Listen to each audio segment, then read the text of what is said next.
Jeez, another professional sports podcast. You bet. You bet. This is Sports and Stuff Like That, a new podcast special hosted by Joseph, Flores, and Novello. So fighting out of Los Angeles, California, here is Carlos, the solution.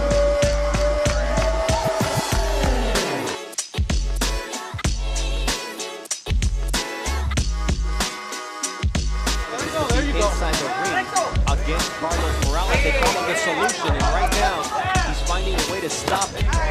Garden the Zenunite in his tracks. Hey guys, welcome to Sports and Stuff Like That. I'm Joe, this is Flores and Novello. Today we'll be featuring one of Golden Boy's promotion's most vicious fighters, Carlos the Solution Morales, and also his son. He's actually a 13-year-old prodigy. He's ranked number 2. Carlos the Little Solution Morales. Welcome guys. I want to welcome you here. No problem. We're honored to have you guys here. We just have a few questions for you that we want to tell you. So first of all, just tell us about yourself. What got you into boxing? Why that sport? What was your motivation? Yeah, it's simple. I started boxing because my brother wanted to be a boxer. I have a younger brother who's 2 years younger than me. Okay. He saw Mike Tyson hit the speed bag one morning on some news and said, "Hey, Dad, I want to, try boxing now."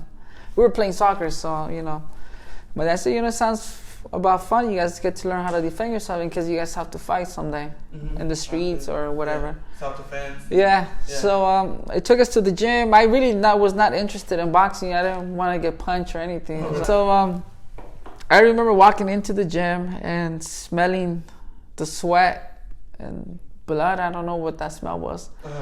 And seeing trophies. It just got me excited. I was like, I want to get a trophy here. I have a bunch of soccer trophies, but I don't have a boxing trophy. So that's pretty much what got me excited, and that's how I started. I wanted to get a boxing trophy, but I never thought I was going to be a professional. So in boxing, was that your first sport in your head, or did you play any sport before that? You say you played soccer, right? So was that your main sport? Was that you're going to be a professional soccer player and boxing just came along, or no? Or was it boxing? I always wanted to be a professional soccer player. So that's always been since I was young. And like I was telling him before the podcast, I played high school, college, and got a scholarship to play university in Kansas. But that didn't go through, so then we went back to boxing. Yeah. Okay. But I was doing both sports at the same time. Cool. So early on in your boxing career, what got you into being a professional? How hard was it? The amateurs, you go through the amateurs, the ranks in the amateurs, and then got professional. How many amateur fights did you have? You know what? Boxing is probably the easiest sport to turn professional. It doesn't require any amateur fights. I did 45 amateur fights, and then you just gotta go get your license. Pay for your license, your medicals, and there you're a professional. Just like this. Just like that. Just like that. I mean, anyway, you're a professional. But even prior, you just hurt 45 people before, and then you got your license. Yeah, well, not all 45, but some of them were hurt. And All right, so you've always been a fighter, right? As a kid, you've been hurt. You've also hurt others. Did you ever see this being your lifestyle as a career? No.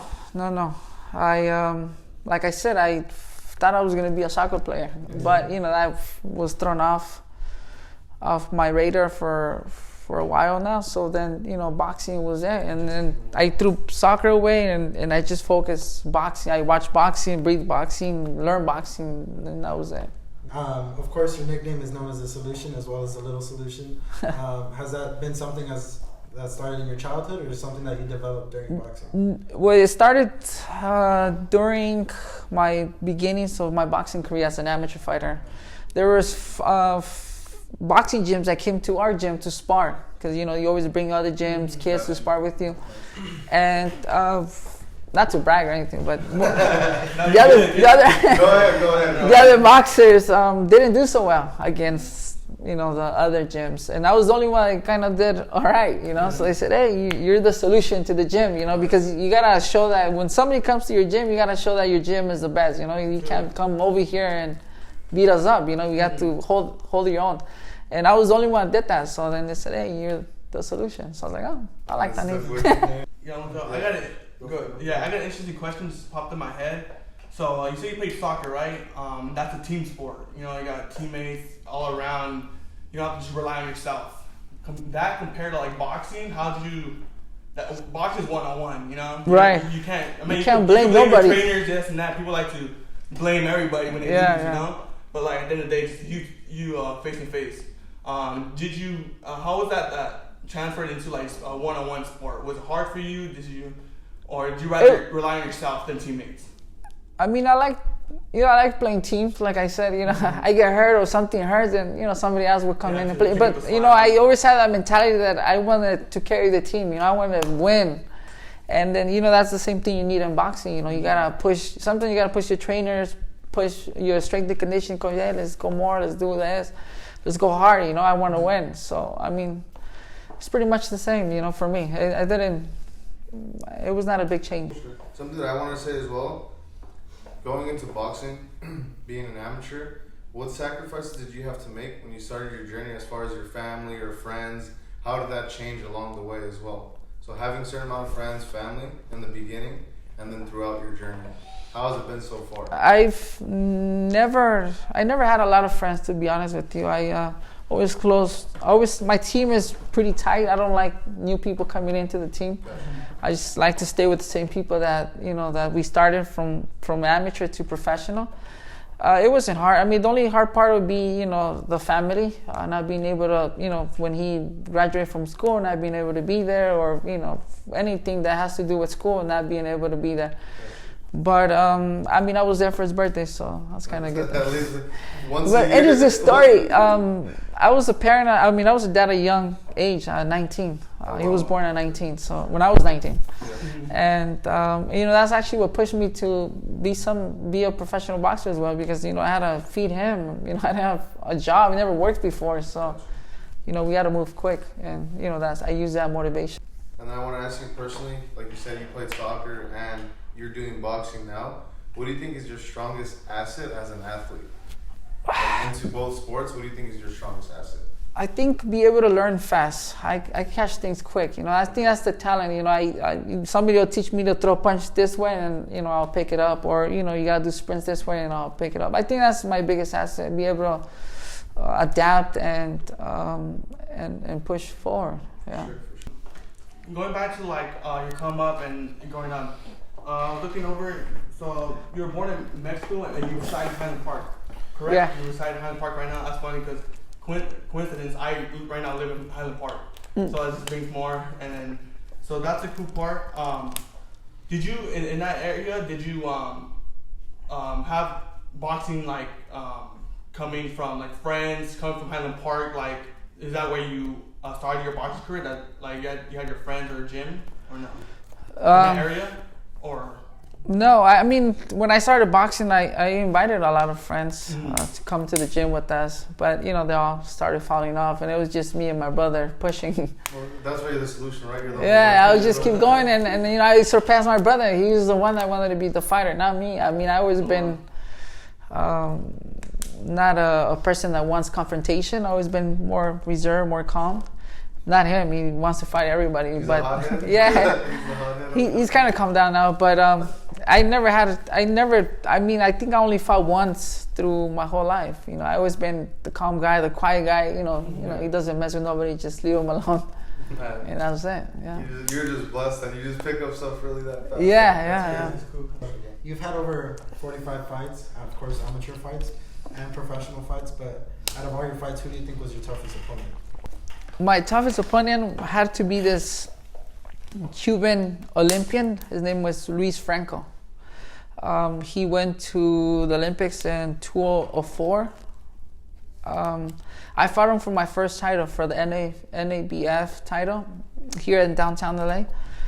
I mean, his technique was just something I've never seen before, and I had fought a lot of good fighters. He just came from a different school of boxing, so he has to be my toughest. I mean, I ended up winning him, but I think he's the toughest. I mean, a lot of people ask me that question, and they say, "How come you don't choose Jorge Linares, who beat you up, or Ryan Garcia?" I'm like, because his technique was just something out of this planet. You know, he's just. I mean, I don't even know how he beat the guy. Yeah.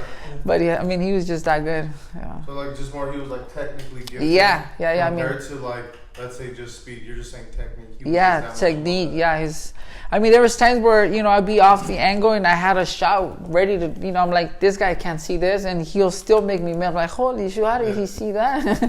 Like, nobody else would see that, but he saw that, and, you know, he knew everything. And at the time, was he older than you? Or he was older. He was, when I fought him, I wasn't even ranked in the world. He was ranked number 5. Oh, wow. So I was going to fight for the title. I really didn't even have to choose him. You know, I could have chosen somebody that was not even ranked in the top 10. Yeah. But they gave me 3 names and said, hey, you know, Franco, I want that guy. And he's Cuban, but nobody wants to fight Cuban. You sure you want to fight? I'm like, yeah, I want to fight Luis Franco. That's where I've always been known for, fighting good fighters. Yeah. I fight anybody that, hey, you know, this guy, it's impossible to beat. I'm like, I want to fight him. Line him up and let's fight him. Yeah, I've always been a fighter. Like, as far as like, that's the best fighter, but let's just say who has hit you the hardest in your opinion? I mean, that's a good question. I know you. I mean, you probably got hit a million times, but there has to be that one guy that you're probably, man, I really felt that one. For sure. You know, I've been dropped, I believe, 3 times now, or 3 or 4, maybe 3. Okay. I has to go with Jorge Linares, my last fight. Okay. I fought him February 14, actually. Almost 2 years. Valentine's Day? Yeah, Valentine's Day. Yeah, I fought him at the Honda Center in Anaheim. Okay. Yeah, he's probably the one that hit me the hardest. Yeah, What's the reason for that? You just feel like the strength, or where you put the shot? You know, at that level of fighting, any mistake you make could cost you the fight, and that's exactly what happened. I dropped my hand. I knew his favorite combo was jab to the body, right hand to the face. I knew that coming in. And I thought by me countering him and hitting him with the right hand before he threw his right hand was going to make the trick, right? Maybe, you know, he's not going to do it anymore. He's going to stop doing that. But he never gave up. He set me up again and landed that right hand, which I never saw.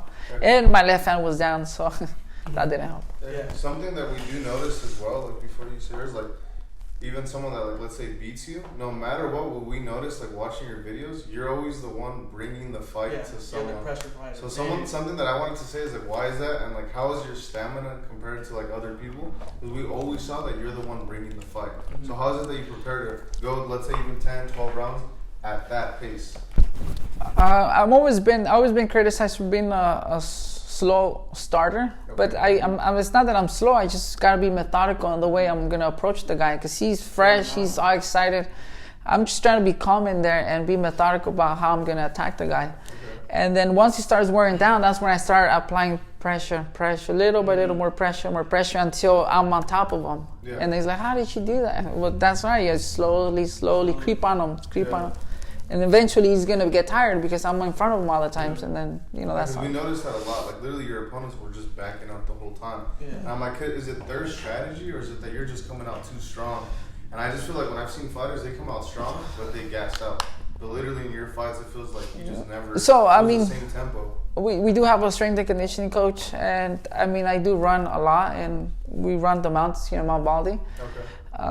But it's just, you just have to have a plan. You have to be methodical how you're gonna approach the guy. If you guys notice, I don't go in there swinging wild and hard. You know, I go slowly. Yeah, slowly, like a surgeon. You know, he's trying to go in there. It is. Yeah. Cool. So backtracking a little bit, right here it says that you signed to Golden Boy Promotions, which is that's Oscar De La Hoya Promotions back in 2015. How did that come apart? Because just looking at your record, we went through your record. You know, you started your career with a loss and a few draws. How did you get to that signed Golden Boy? Even though with that record, the chances maybe wasn't too high for you. You know, that's a good story. Yeah. So I made my debut from back in 2012. I wasn't too serious about boxing because, like I said, I wanted to be a professional soccer, and I was bummed out that, you know, I couldn't play soccer. That's what I wanted to do. And I wasn't really focused in that when I did my debut. So I ended up losing to Robert Garcia's fighter from Texas, I think. I mean, I thought I beat him, but the judges didn't see that. I dropped him too in the last round, I think. And I ended up losing, so I was more bumped out. Soccer didn't go my way, boxing is not going my way, and then I went on getting 3 straight draws. So I was like, you know, are we going to take this serious, or should we just go and work, do something else? And I said, you know what, I think I have what it takes to be a good fighter. You know, I have the talent. And from that moment on, I decided, you know what, I'm going to take boxing serious. It's going to be nothing but boxing. I'm going to leave soccer behind. I don't care about soccer anymore, and just boxing. And, you know, I haven't touched the ball ever since. I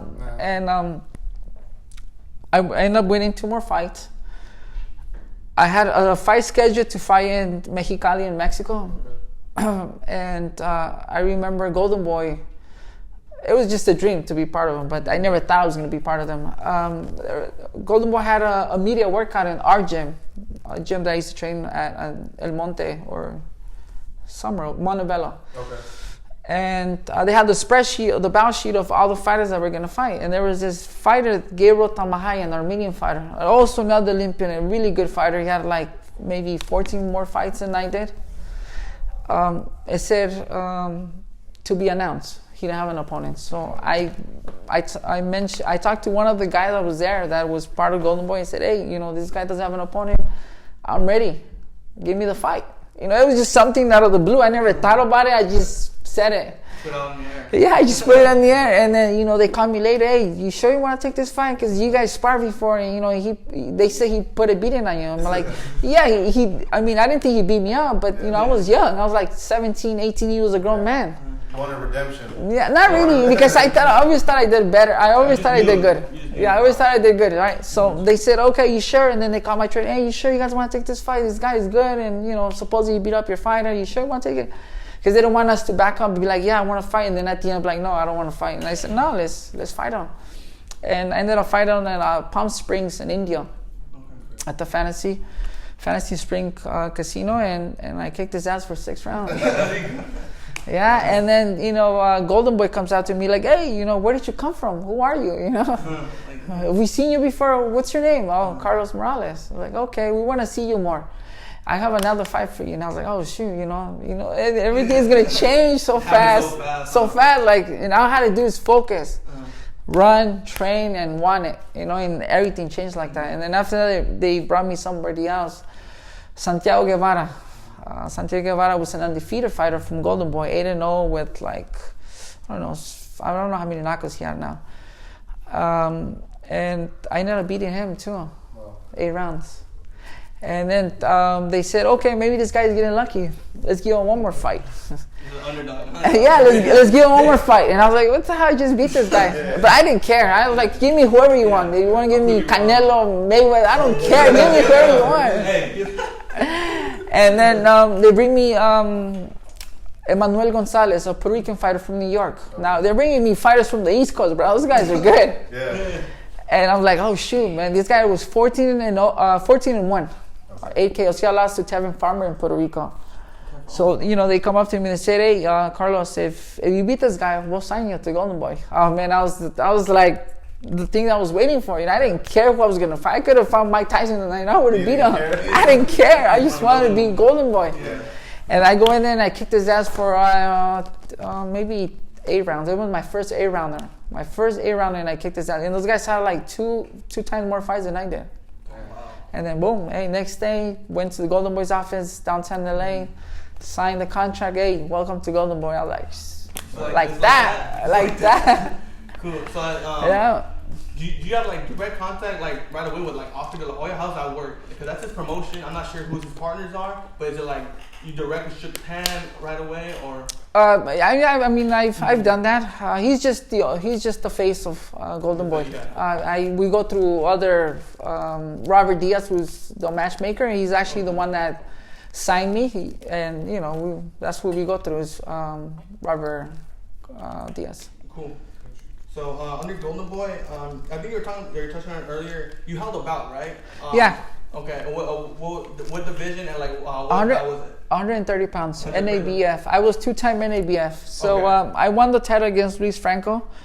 I defended it, and then they gave me this opportunity to go to Puerto Rico and unified, which at the time I thought it was a good idea, but not thinking back, I was like, dude, that was a bad idea. You're going to Puerto Rico, you know, against a Puerto Rican fighter. Yeah. But like I said, I didn't care what if I just wanted to fight. And I mean, I also play against you, so be smart. Yeah. And I went there. I ended up losing to the guy. I think he dropped me in the second round.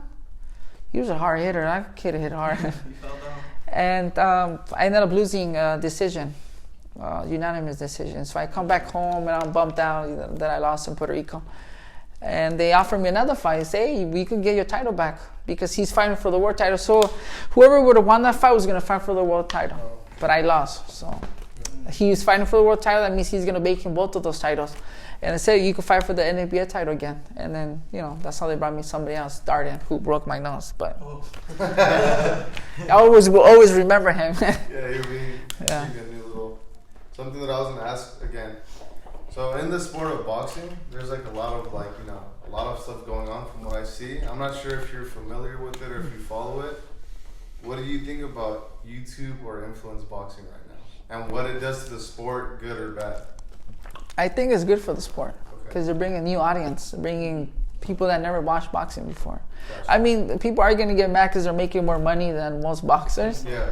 But I mean, they do have a big following. You know, you want to make money, then, you know, do something. Promos, for example, Yeah. promotions, you know. So I don't have nothing against that. More power for I them. just feel like people talk so much, how we were talking earlier before the podcast, like social media, right? People talk crap, all that stuff, but to like YouTube boxers or like influencers, people really are telling them like, oh, it's like stay in your lane, don't come into our sport, things like that. But like to a pro boxer, you saying that it's like good for the sport? I mean, you still have to train. If he's going to fight, you still have to train. If you have to train, you have to sacrifice. I mean, you're not just going to come in and fight and win. Yeah. It doesn't work like that. No, even if I wanted to, you know, do a YouTube channel, I have to study a lot because I have no idea what people want to see, you know, what they're into, how am I going to create ideas. I have no idea on that. So, I mean, they still have to put in the work. So if they do that and they make money, then why not? And they bring new audience to the And because sport. it is the world of boxing, do you think there's more of like it's fixed because they're already good at social media, or do you think they're really, you're saying that they do train, but do you think they're really that good? Or do you think it's more of a fixed type of thing? Like Jake Paul, Something a like that. big That was big very big good. example on you know, he started boxing like maybe 2 years ago. I'm not really sure, but he's learned so fast. You know, he's a natural. That kid is a natural, and he's strong. So I mean, he's putting in the work. So I can't be hating on the guy because he's putting in the work more than other fighters, Okay. and he's learning fast. I mean, that's not his fault. He's just good. Yeah. You know, I mean, he still have a lot of learn to do because he's only been boxing for 2 years. But so far, he's been winning.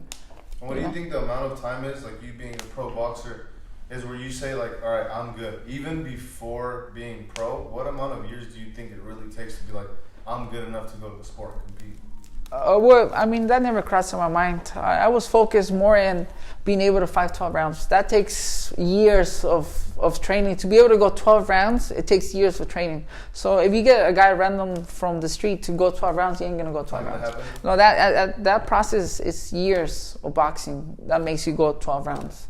I didn't think of that. I just thought, you know, just train and be able to go 12 rounds. Like No. thinking like you're just gonna knock someone out in the first few rounds. It doesn't I work. wish it was that easy. Yeah, that's what I'm saying. Like, Yeah. that's the part where I'm saying, like, I know they're training as hard as, let's say, people, but since they didn't, there's people that literally, oh, I've been boxing since I'm 6 years old. You know, how are you going to compare someone that's been boxing from 6 years old, they're currently 30, let's say, and you just boxed for 2 years and you're saying you're better than him? Do you think that's how it is, or you really can just be a natural and you're that good in 2 years? You need a lot to learn. You need to learn a lot, and you don't learn boxing in 2 years. There's a lot of stuff to learn. And I mean, you'll be able to get away with winning some fights with fighters who don't know boxing. Okay. But eventually, you're gonna find somebody that does know boxing, and he's gonna hurt you. And then what age officially did you say you started boxing? Was it 17? No, I started boxing at 12. 12. So one question that I have is, you're 13 years old, right? Mm-hmm. So in comparison, you at 12, him at 13. I tell him he would. Where's the comparison level? I'll smoke him, bro. He would. I tell him you would have made me cry at 12, right? He's that good. Yeah, so yeah. You're comparing yourself, like, you know, cameras are on, but really, you think he's that good compared to who you were at 12? Yeah, he's Little Solution 2.0. He's in a different level. And what helps him is that his dad could guide him, you know? You've seen it yourself. I seen it, I experienced it, I felt it, and that's something that it's in his favor, even though he thinks it's not. But me guiding him is gonna make him a lot better fighter. Yeah, and that's how he is. He's right now he's ranked number 3. We lost the last tournament, so we ranked on number 3. But he's gone far. You know, this is nationwide. Nationwide. Yeah, I never made it that far as an amateur fighter. Gotcha. So. And then as far as that, like, is the next step is Junior Olympics, or how does that work? How did you do in the Junior Olympics? You lost the final? I think I went in second place. Second place in Junior Olympics. So he's be fighting in April, nationals again. Yeah. So hopefully we bring number 1 this time. Nice, because I just never really like followed like Junior Olympics. You know, mostly you see just the big time fighters like all in the Olympics. But for Junior Olympics, that's who you're seeing like for the future generation. Yeah, so Junior Olympics is mostly here in the States. Okay. But they do have international. Once you turn, I believe 14, 15, then you start being a junior. Yeah. What about for you? How was it? Like, have you been knocked down? Have you knocked someone down? How has it been for you at that level? Because that's a high level. No, I never dropped anyone before in my life. Got you. Or in amateur boxing, but I really liked it. Okay. You like hurting people? Yeah. You really do like hurting people? Especially international. Yeah, there you It's go. big. I remember my first time going international, everything was dark and there was like lights on the rings. There was like 4 rings. It was just crazy. It was a big tournament. And as a father, like, you're obviously pro boxer, successful boxer, do you just automatically just, I'm gonna train my kid boxing, or how's that? Did you just, or he just saw you boxing, like, I want to be like my dad? Well, he's been in the ring with me every time I fight. You know, either my brother's carrying him or he walks with me. So he's been around me doing interviews, me in the media workouts and all that. So I think that's what got on his attention. Like, you know, I want that attention. But in the beginning, he really was not into boxing, which is understandable. He's only 5. You know, he just started getting into boxing later at 8, and then he did his first amateur fight, and then from then it's. And then, like, you as a father, knowing the sport, knowing what comes with it, because if there's good, there has to be bad. Yeah. As far as injuries, how do you, like, cope with that? And how you tell him or train him? I tell him, you need to focus in training. You know, you just have to be dedicated to the sport. I mean, if people ask you, hey, you want to go to the movies, but you have to train, which one are you going to pick? Shit, I got to go train. I can't go to the movies. Well, once you get your girlfriend, hey, you know, come over, and you have to go running the next day in the morning, then you obviously not going to go over. You're going to stay home and be ready. So it's a big sacrifice, in which I tell them, you know, to be number 1, you have to sacrifice a lot. Are you willing to do that? Are you willing to sacrifice your childhood, you know? Because you're not going to be a normal kid. Once you start traveling, you ain't going to be home playing video games. You're going to have to be training. And, you know, he wants to do that, so I'm here supporting him. So he hasn't suffered like any major injuries No. or nothing like that? No. Do you feel like, how do you think you would feel like once that happens? Because, you know, you said like people get hurt. Yeah. People have really been like knocked out. At his age, do you think that's something that's good? Like that No, you're I be mean, fine with, or you take everything that happens with the sport of boxing? I mean, it comes with the sport. But, you know, at his age, he still wears headgear, big gloves. Yeah. He only fights 2 minutes, around 3 rounds. So there's really not a lot of contact. Okay. I mean, I get more nervous when he's going to fight than when I fight. And that's how I feel like I'm saying. Like, Yeah. I feel like because he is coming up. Yeah, he's my obviously son. I he's don't really want him good, to get hurt. But, Yeah. you know, you being as a father, like, how do you see that? You know? Yeah, and I don't want him to get hurt. And, you know, I mean, I don't want him to be a professional, but he has to do something right now as a kid. So if he wants to do boxing, then I'll support him. And then later in life, if he wants to be a professional, then we'll see if he's ready for that level. Yeah. Cool. So I have a question for Little Solution. So, do you know the first fight you remember watching your dad? Like his first official fight, what's your greatest memory, or just being there ringside, or just by his side? You know, I hardly remember any of the fights because I was like little. I think the one I remember is Luis Franco. Okay. When I walked in, That's probably like the clearest memory I had from when I was a little younger. How'd you feel? Do you feel like a hot shot? You feel like you're... He thinks it's normal, so. Yeah, it's normal. He's been there since since he was little, so he's normal. He thinks cameras are normal and attention is normal. So you didn't really need to teach him. It's that he kind of... Yeah, he kind into it, of. Yeah, and that's what I noticed when he did his first amateur fight. I watched him inside the ring, and he looked like he's been there before. Like he's natural. This. When I got in the ring for the first time, I was like, "What do I do now?" yeah. And not him. He was in the ring, jumping and looking at his opponent, and he knew exactly what he had to do. And I was like, "Oh shoot, this kid is something else."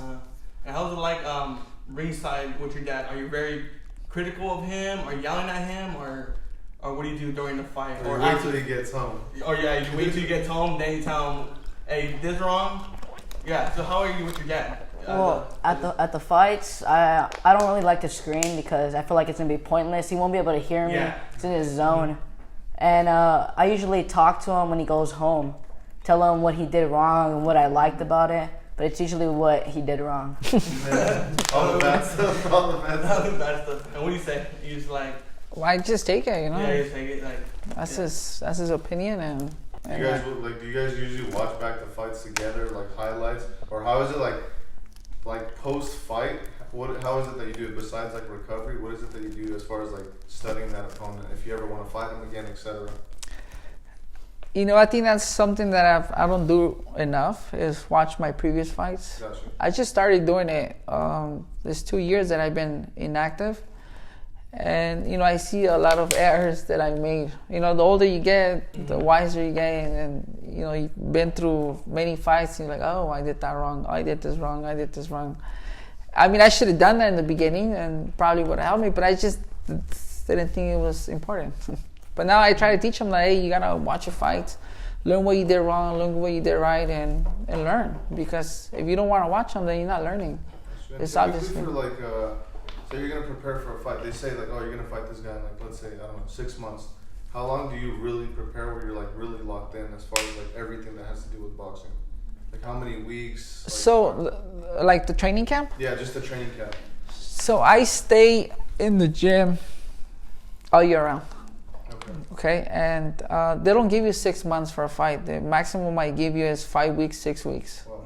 And that's when you got to push it to the next level and then kind of, calm down at the end in order to let your body recover and fight. Yeah, but they don't give you 6 months, no. And every day, like let's say, all right, well, they're giving you 5 weeks. And those 5 weeks, how does an everyday look like you during those 5 weeks? He could tell you. It's hard because sometimes I have to train 3 times a day. I gotta run in the morning, I do boxing, I gotta do strength and conditioning at night.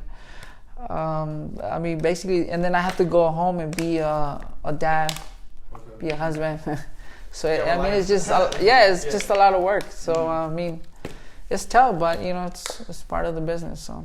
And then as far as like that too, like, does your nutrition change completely as well? Do you just like, I can eat whatever I want, or how does that work also?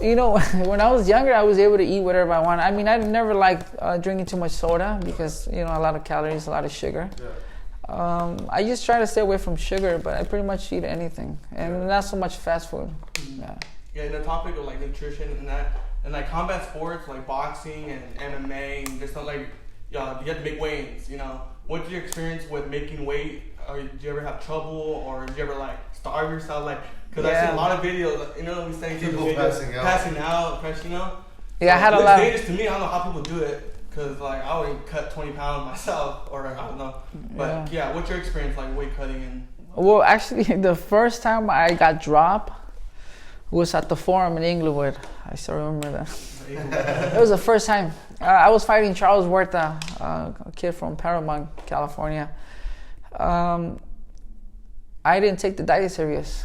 I just thought, I walk around 140. I should be able to make 130, just 10 pounds. But I didn't know that my body was growing. I actually was weighing 148, 150.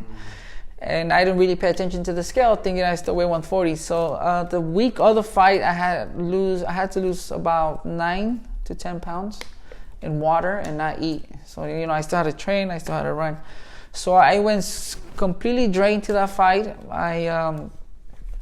I don't know how I survived the 5. Is it really like that? Like you really don't eat, you don't drink Yeah. water, and that's how you have to train. Yeah, and you still have to jump rope, and I feel lightheaded.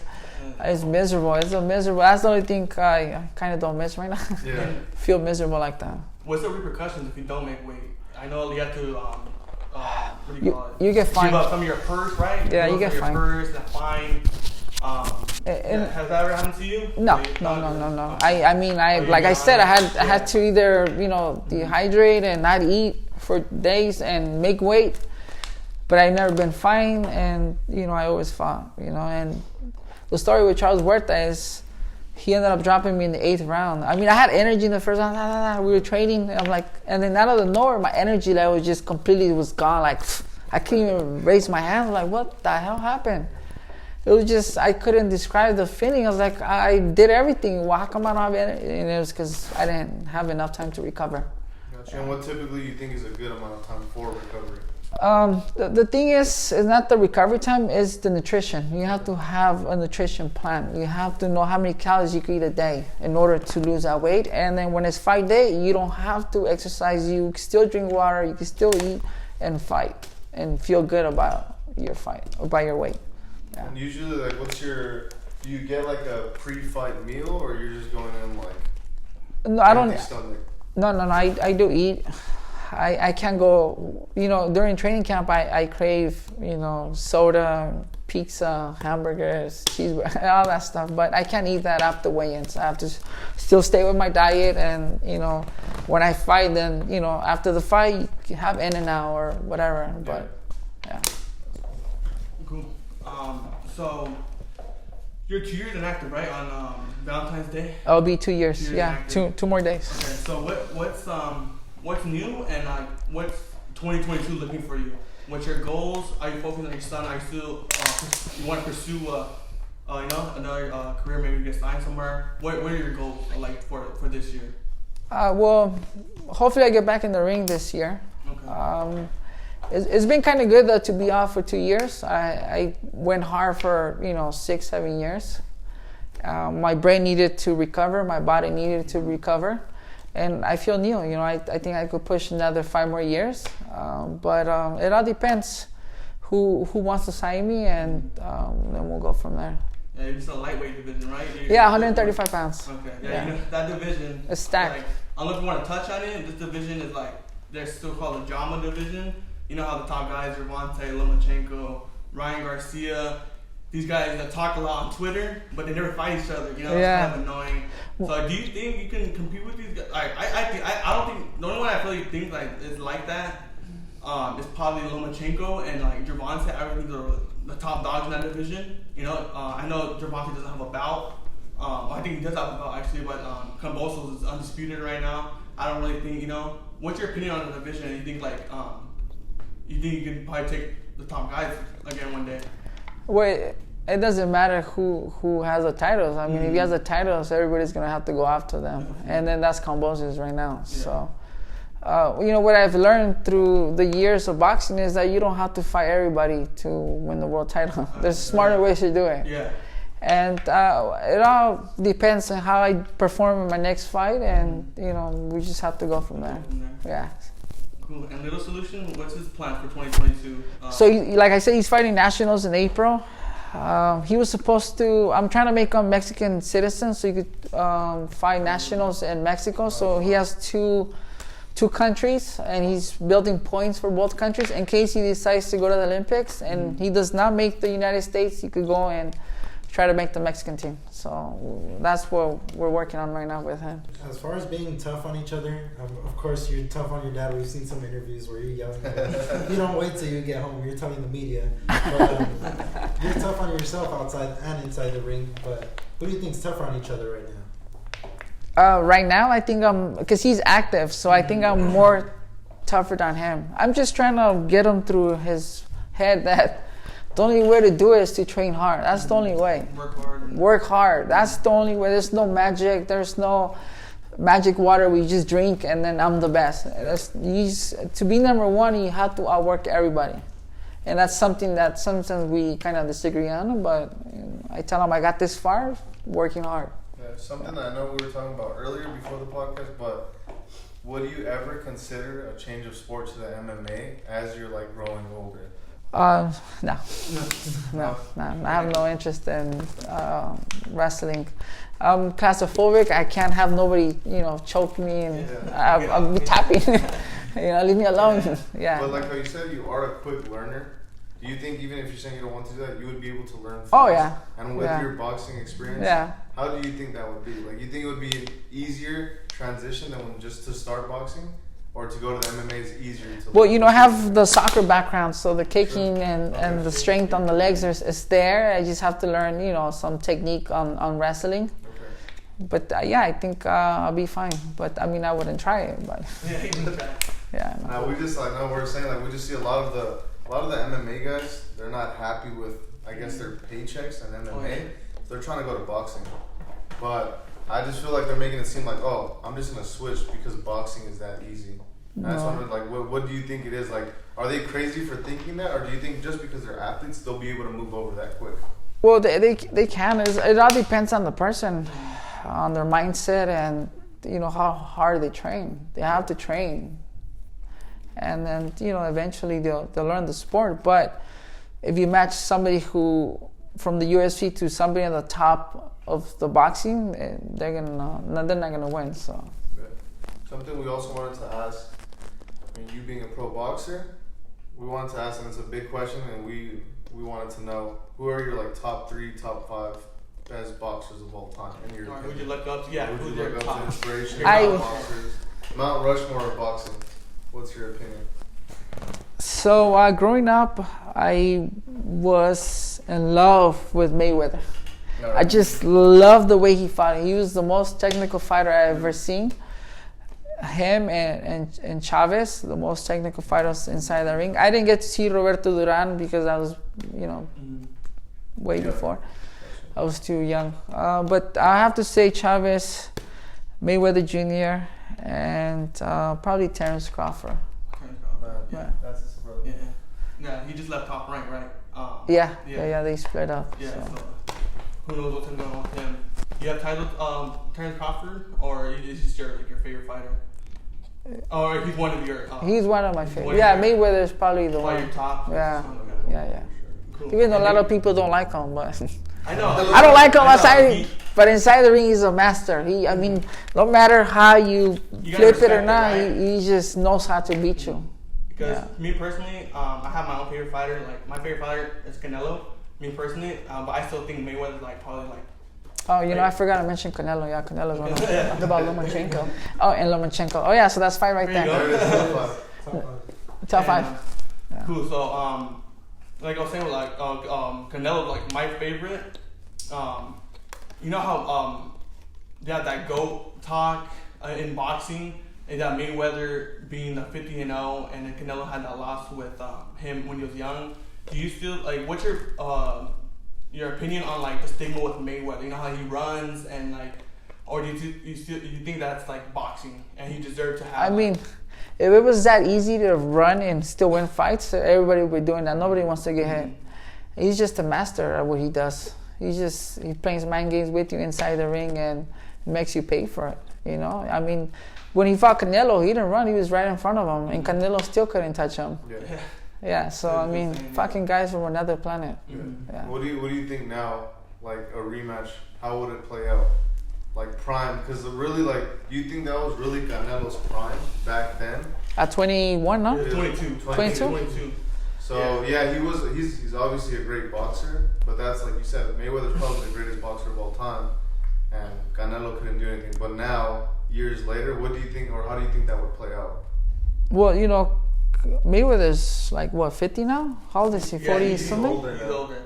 But he's still teasing about Oh, you're talking about Mayweather in his prime and Canelo right now in his prime? Let's say prime Mayweather, prime Canelo. I still say Mayweather beat him. Really? Yeah. Because this is where I think Mayweather will still beat Canelo. Because Canelo, he's a good fighter, but he needs to set his feet in order to throw powerful punches. Mm-hmm. And, Mayweather will be moving around and still hit you. Boom, hit you, boom, hit you. And Canelo has to sit in order to throw punches. Mm-hmm. Yeah, so I still say that Mayweather will still beat him. Yeah.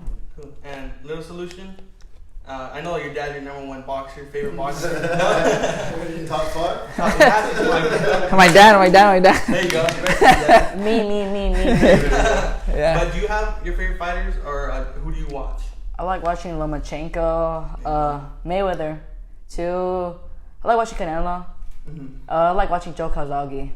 Oh, the super middleweight, right? The middleweight. Yeah. He's from England, I think. He had the record for. He was undefeated too. He was undefeated. He had the most title defenses in that division. Oh yeah. Yeah, but that's cool. Like, no one ever mentions him, you know. That's Yeah, like, he retired undefeated too. Cool. And who else? You missing one more? Oh, Chavez. Your dad. Oh, my bad. He loved it for you. He missed it. He set you up. And that's fine. That's fine. He doesn't have to like his dad. It's, I like him. He's not the greatest, but I like him. he's hard, but I mean, it is what it is. You know, it makes us better, and you know, we push each other. So, yeah. And you showed him those highlights. You had mentioned Lomachenko a lot. Like, you really need to watch him to really know like he's about that, because he's not really big on like promoting himself. You know, he's about business. Yeah. But obviously, what's your take on him? Is it his footwork, the way he angle? He has the best footwork right now and the best angles. I mean, we never seen angles like that in ever. Yeah. So you know, he has footwork and angles. So yeah. So you've always been, like how we said, you're an aggressive fighter. You're always attacking. You don't gas out. So is that something that you want to teach the little solution? He's I always wanted to be a boxer more, like hit and move out of the way. But that never worked out for me, so I had to be the one that applied the pressure. So, but he's actually a really good boxer. So in the sport of boxing, what you have to do is you have to learn everything. You have to be able to do everything. If you want to be number one, you have to be able to do everything. You have to be able to box, fight mid-range, be a swarmer. You have to be able to fight everything to be number one. Just well-rounded all over. Yeah, you have to. Because sometimes you might fight somebody who's a better boxer than you, or who's more technical than you. Then you have to change. You have to be able to be a mid-range, or you have to be able to swarm them and just close distance. Whatever they give you just have to be able to adjust, right? Yeah. And at this point in your career, do you feel you're that type of boxer? Do you feel you're well-rounded everywhere, or what's your strong suit? Yeah. I think so. I chose to be the aggressor, but I could box as well. Like when I fought Darden, the guy that broke my nose, I mean, no matter how much I hit him, the guy I couldn't get him off me. Yeah. So I had to use my feet and my boxing skills. Yeah. Gotcha. And you, as outside looking in, as a father, what do you think is his strong suit for boxing? You said he is a good boxer, but let's just say he couldn't rely on that. What's something else that you think he's very good at as well? He could be a good brawler too. He could brawl. He could box. He's pretty good at everything, to tell you the truth. So he's well-rounded. Yeah. He's definitely more natural than you. He's more natural than me. But he started younger. So I tell him, if me and you were to start at the same age, it would have been a different story. I don't know who would have won. You guys don't throw a little bit of like hands at home? You don't do anything like that? We do sometimes at the gym. When he was 5, we used to do a lot of that. Or I used to bring the neighbors. Hey kids, you guys want to come over? And I used to make them spar.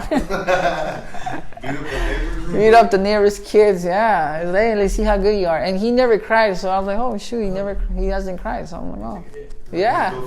He's built for this sport. Yeah, like, oh, yeah, because you got these kids, you hit them, they start crying. Oh, shit. And then this guy didn't cry, so I'm like, oh, that's pretty interesting. And what happens to him is that he sees his dad cut, and he sees them when they're stitching me, so he thinks it's normal. I got hit, and just keep. Like someone else could be freaking out, but that's normal for you. But it's normal for him because he's seen it. Like about the profession of boxing, you've been a professional for a long time. What do you love most about it? Like besides just the fighting, let's just say like taking money out of it. What is it that you love most about it? Taking the money out of it? Yeah, like let's just say, because I feel like that could be everyone's answer. Like everyone wants to have. No, I just enjoy the sport, man. The crowd?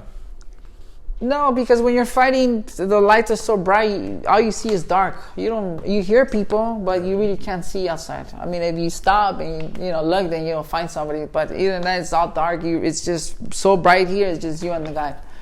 I just love the sport now. I love the sport a lot. So that's pretty much what I like the most about. I like that. How do you call that? How would you say that? That adrenaline that you have, you and your opponent. See who's gonna win. That it's just an energy that I don't explain it. Can't even explain it. Like, I have to hurt you. You're gonna hurt me. Let's see who can do it first. And you guys are into the fight. So And do you start like fights angry, or do you try to anger yourself, or if you just get punched, just like let's say you see no. that? So what I was telling him before the podcast is that, and I try to tell him the same thing, and it worked for me, is that once you go inside the ring, no matter what he said or what he talked about, your family or whatever, once you go inside the ring, it's like turning off the light, no emotions, It's just follow the plan, follow your objective is to win the fight and get the W, because that's the thing that matters the most. So no emotions. If you go in there mad, you're going to lose. If you go in there, thinking about what you're going to do after the fight, you're going to lose. So you have to be in there focused. Going back to Golden Boy Promotions, how does it work if you fight a fighter within the same promotion? Because you fought a few people from the same, like Golden Boy, right? Like Ryan Garcia and Linares, right? Linares, Golden Boy, so, Charles. I fought a lot of Golden Boy fighters. Yeah, so how does that work when you're within the same promotion? Do you keep ties with these guys, or do you like, oh, this guy's, I'm trying to be the face of Golden Boy? Is there tension? Or it is a competition. At the end of the day. At the end of the day, it's a competition, because it's not a team sport, Mm-hmm. Who's going to be the face? And I remember seeing, because Ryan fought in my undercards. I was the main event, and he fought on the my cards. But I remember doing the media workouts, and I noticed he really loved the attention. That kid wanted the cameras, and I was like, "Holy shit! That kid really wants the attention." It's good, You just have to go and perform. And then he was performing, and he was grabbing more attention. Oh shit! This fucking kid is actually doing it. I never thought I was gonna fight him. Yeah. They just said, "Hey, Carlos, we got a fight for you. You want to fight Ryan Garcia?" And I was like, "Oh shit! I would love to fight that kid." Looking at that fight, we're watching that fight to Ryan Garcia. Some say like you came at him. Like, people say, "Oh, it could have went either way." What'd you feel in front of him? Because he's a big Ryan Garcia, a big name within the lightweights and just boxing. Did you feel like you were there with him? Did you feel like he wasn't like? I did feel that he was a step ahead of me at times, and there was times where I was a step ahead. But he did surprise me in his technique. And the reason for that is because he was a national fighter. He had 200-something amateur fights. So he comes from a good school of boxing. He has that experience. I only had 45 fights. He had 200 and something. So I was able to tell that he did have that experience, and that kind of worked in his favor. He knew how to survive. He knew how to hold. He's actually the real rounded fighter. There's no doubt. I think he could definitely be the best 135 pounds right now. I believe so too. I think his left hook is like crazy. I know he called out a few fights, right, with Javier Fortuna, and then so he's waiting for another. I think he announced the fight. Yeah, he announced the fight. Right, I'm not sure who he's fighting, but yeah, it's just crazy. Just how you fought him, and you knew the significance, right? Because Ryan versus, you see it coming up, just a big name. Yeah. But yeah, I just wanted to get your thought on like how you going to fight with a guy of that magnitude, Yeah. So also, I wanted to say, like, he's a big social media dude, like how you're saying. He likes that attention. I think, like, Gymshark sponsors him, all that type of stuff. But what I saw him, like, when I most saw is him, like, how fast he is. He makes videos of how fast he is. Do you really think he was that fast, or it's more like he's just good on cameras? No, he's you guys, or whatever. He is fast and he is strong. Fast. Yeah, he's super. I don't think he's that powerful. What it is that he's so fast, you don't expect that punch. So that's what puts you to sleep. Gotcha. Like, you're there and then boom, then he hits you and then you're down like, holy shit. Yeah. Because he's quick. You don't see that fucking punch coming. Oh, sorry, I didn't mean to cut. But he throws a hook, and he actually hurt me in the 6th round with that hook. But I managed to hold on, and I recovered because I was in good shape for that fight. And I went after him again. What do you think about his first knockdown against Luke Campbell? You got checked that. I had him this close to dropping him. I don't know if you guys seen the fight, but I hurt him really bad, and he was smart. He's a smart guy. Yeah, I think when I found he was 20, he was really smart because he was able to hold, and the kid is freaking strong. I mean, usually when people hold me, I could, push them out with my elbow. I couldn't move this fucking kid. I'm like, oh, this kid is strong. Yeah. He got immense strength at a young age, I suppose. But yeah, 20, I couldn't move him. Puberty hit him good then? Yeah, the kid was strong. He'll clinch me for his dear life, and I couldn't get him off me. Yeah, I mean, I did some dirty tricks where I tripped him and hit him on his tie. And yeah, that's something that we were talking about yesterday also, is like, what's something, obviously boxing, you love the sport of boxing, but what's something that's annoying during the fight? Like, how people hold on or all the clinch stuff, like, what's something that really annoys you during the stopping fight? the fights. No, it doesn't annoy me. Like I said, I have no emotions in there, Maybe after the fight, I'd be like, oh, I should have done this different, or I should have, got mad at the ref for allowing that guy to hold me that much. Yeah. But inside there, I try not to think too much about what's going on there. I just focus on taking the guy down. Yeah.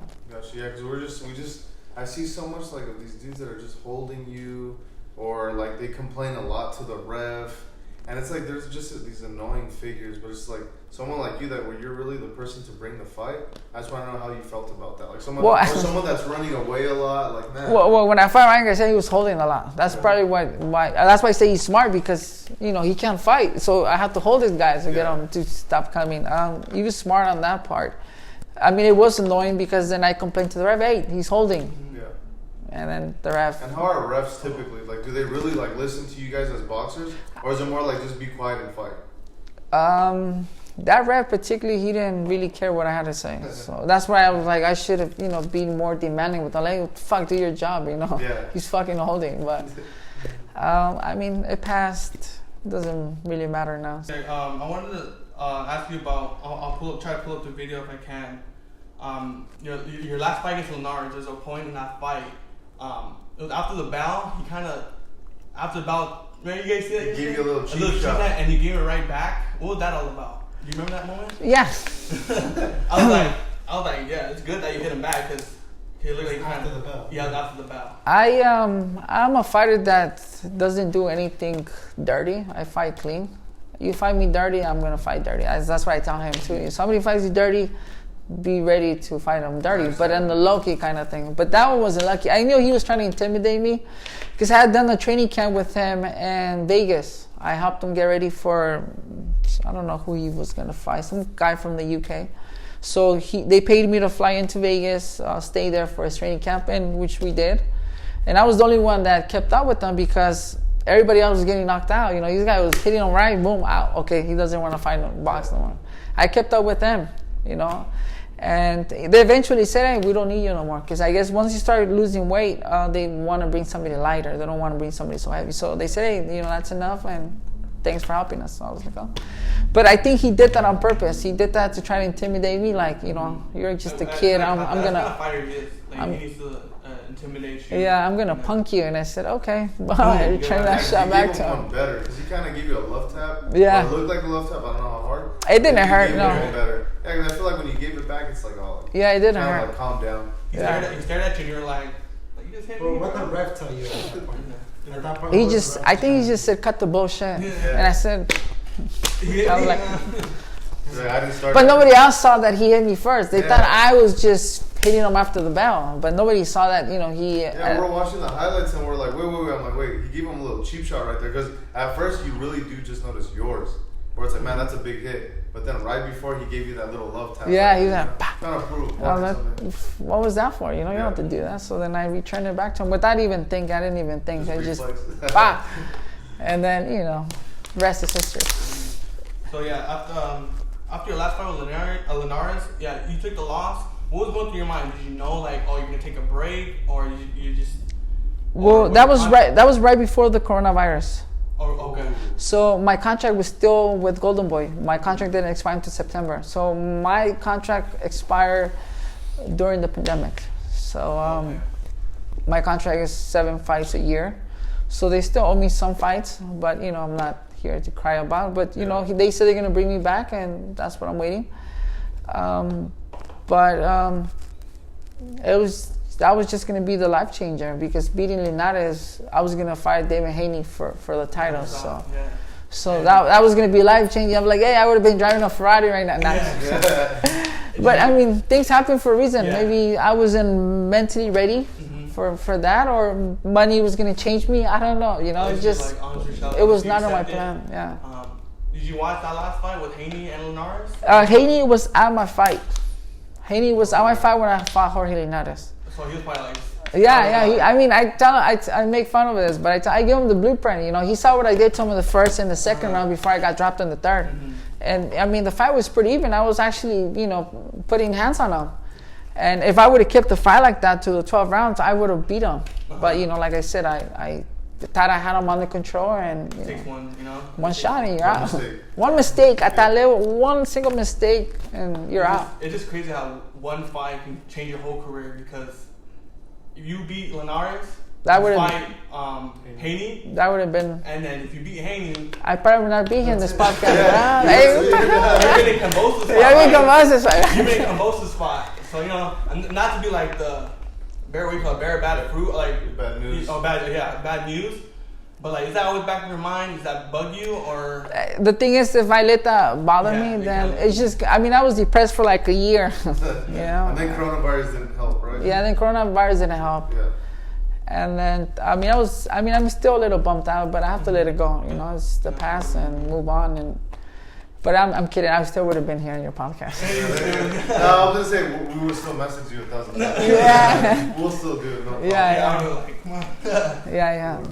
You guys got anything? I just want to tell them, like, just like finish up a little bit. We had an idea. I don't know if these guys still want to do it. I'll go ahead and grab it. So pretty much, Yeah. kind of like the Ryan Garcia, where we wanted to ask you guys if, hey, let's see if you guys can give us one of your hardest punches, and we'll go ahead and take that for you. We have Like we have a without guard the kid. shield. With the shield. With the shield. Yeah. Yeah, with the shield. Oh, okay. One shot each. I don't know if you guys are down to it. Who? Everybody? Everybody. One shot each. Each. 1, 2, 3. Or up to you if you just want one. We could do that. No, too. we can do 3. We just want to see. Now we also have a gift for you guys. So. Yeah. Oh. that's a gift. Oh, thank man, you. I brought the wrong Appreciate shit. for. Oh, let's, we want to feel. Now we Let's can start warming up. We can make a comparison now. Let's see. Ah, Bob and I gotta stretch now. I gotta stretch now. We gotta warm up. No competitiveness. So pretty much. Oh first- man. This is pretty much like one of the Thank best you. pictures we found of you. So Yo, I first remember of all, this picture. Remember It's on Google. Yeah. Yeah. We thought that looked bad, so I mean, it's on the Instagram. It's pretty much a picture. That was our favorite picture of you guys. That's Of the course, it was iconic right next picture to right there. it. Exactly. So of course, that's for you guys. again, thank you, just for replying to us. Really camera. Yeah, just for replying to us, taking a chance on our podcast. Like I said, No, well, thank you and you guys for bringing us. I know I haven't been active, so I mean, this just brings me back that excitement that, you know, maybe we can still keep fighting. Yeah. People still want to see you fight, Yeah, and no doubt. And just thank for you. doing this, I mean, whatever you guys need, like we're your biggest fans. You know, we want to follow his career. You know, That's something big that we Yeah. also were talking about. Like, you know, you being the professional fighter, you're continuing your career, but also what's gonna be passed down to him and watching him grow up as well. You know, like, man, we had you, but when he's like officially a professional boxer, that's gonna be really cool to be Yeah. able to see him grow as a boxer as well. You know, follow you guys for as long as we can into his professional boxing career as well. yeah, thank you. yeah, and you know, we're in the area. Your boxing gym right now, Hamburg. Yeah. So we're gonna keep in touch. I again appreciate you. So Something that I want to say too, if you guys have any like links or Instagram, YouTube that you guys want to shout out, we're also gonna put that like. Alright, so the real question is who's going first? So Whoever wants to. Who's punching first? who's Yeah, taking you- the hit first? I don't know, I'll take whoever. the first hit. I'll go down first. let me just Man, you guys are crazy. Who's gonna cry next? I'm going first. I'm going for sure. All right. go as hard as you Oh, want. man, are you Go as kidding you me? want to go. All right. Wait a second. Alright, are we ready?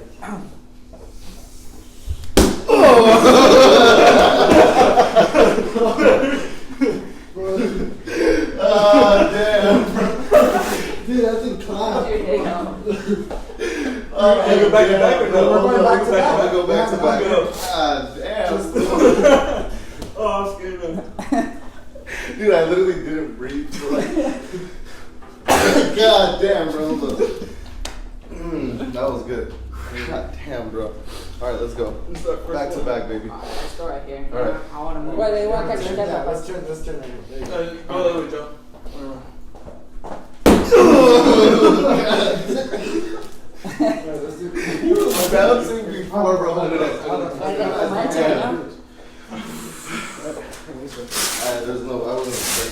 ball, bro. God damn. Hey, Hop around. hey, 1 to 10. Good hit, bro. Good hit. That's your ass, bro. You can't miss, right? There's no way to miss.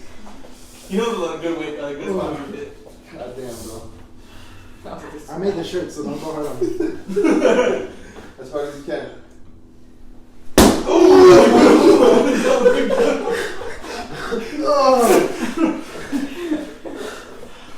Back to back. Back to back, bro.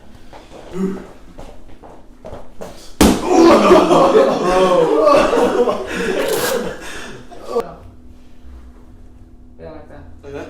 Or like this, actually. Yeah. Oh. Okay. Oh, I'm flexing. As hard as you can. Let's do it.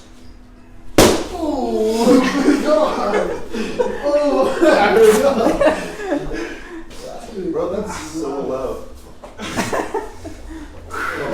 You have a couch to fall on. You're fine. Remember, throw yourself back. Hit the same spot? It's not my face. We're not my face. Hit him below the bell real quick.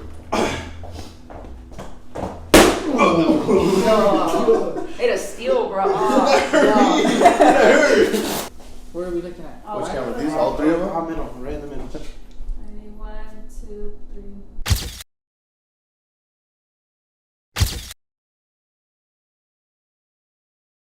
Thanks, man. I like to share.